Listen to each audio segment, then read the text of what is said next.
Hey there, this is Jay, back here with another little saber video.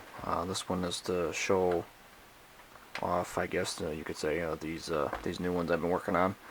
These are supposed to be replacements for the Padawan Series sabers that I had been selling as an entry-level type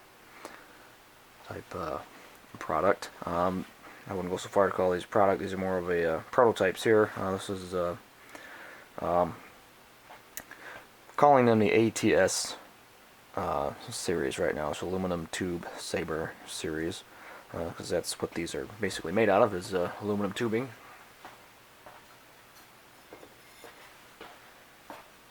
They start out just raw tubes. These happen to be the right size to where they slip and slide right over each other. Some people call it telescoping. Now these came about just not only as a cost-cutting measure, but because a lot of the parts I used to use on the Padawan Series sabers came from the custom saber shop, and most of their stuff has been sold out for several months, and it's hard to keep anything for them in stock because of popularity again with the movie when it came out. So what we have here, this is ATS number 1, 2, and 3. 3 here being closest to a production type model. Number 1 here is the first one I did, obviously. This one has a bright polished finish, which I don't think I'll be be doing again. It took a lot of sanding and polishing to get it to this level. But this again is built with all aluminum tubes, including the emitter socket. The only thing I have to use from the saber shop on these is the batteries and this, their little 1-inch LED module. This particular one also has the pommel insert from the MPS systems. This is currently running a, I think it was an MR Force Effects Yoda. He's got pretty good sound.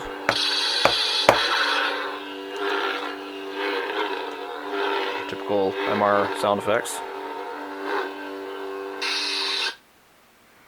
Just to keep it basic, it also has a recharge port right there. For these other ones, I decided this one has no electronics in it yet, so I was planning on hanging on to this one. One little extra work on this one, put the grip cutouts in the rear grip section. It's still hollow all the way through there. This one actually is built a little bit differently. This uses a 1.18 inch blade socket from the saber shop. I was playing around with different construction ideas on these. This one, the recharge port is located more towards the front here.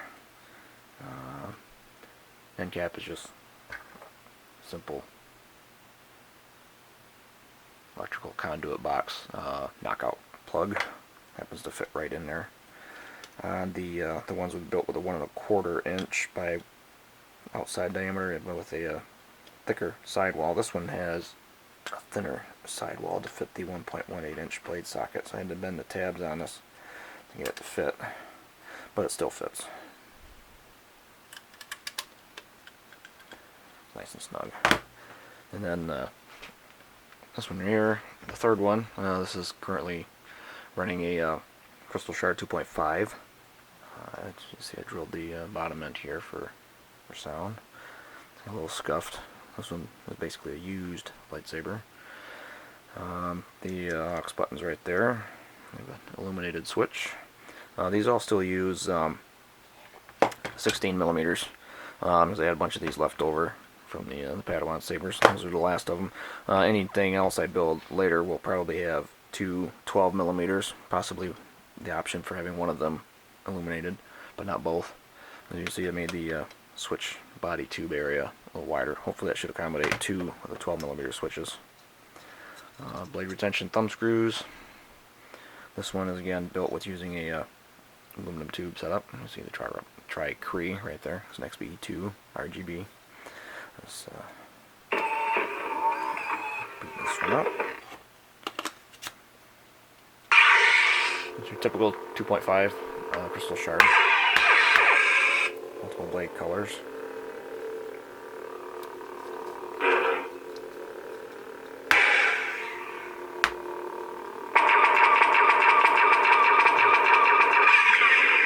Blaster deflection and blade lockup. This one uses one of my last 2.5, so the next batch of these, if I make some more of these, hopefully I plan to later this summer, we'll have the Crystal Shard 3.0.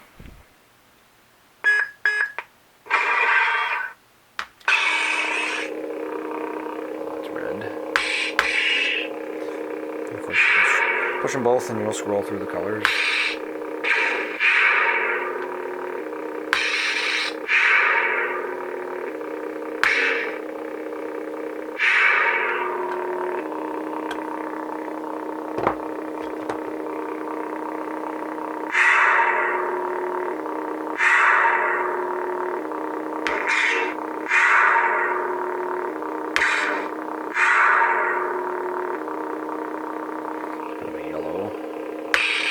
Not showing up so well on the camera there. In the background.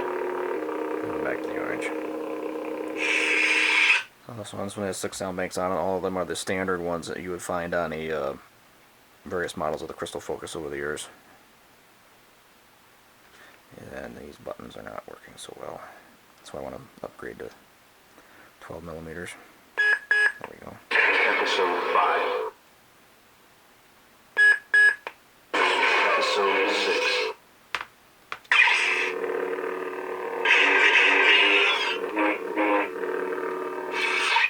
This particular one is a Crystal Shard full install, which means it's also got, not only does it have the 6 sound banks and the RGB setup, it also has a Bryce port, which, if you pull the speaker out of here, is tucked away in there. And you can also, once you pull that out, you can get a hold of the SD card if you want to make changes. It's fairly simple to do. It does take a pair of tweezers or needle nose pliers, so to do that.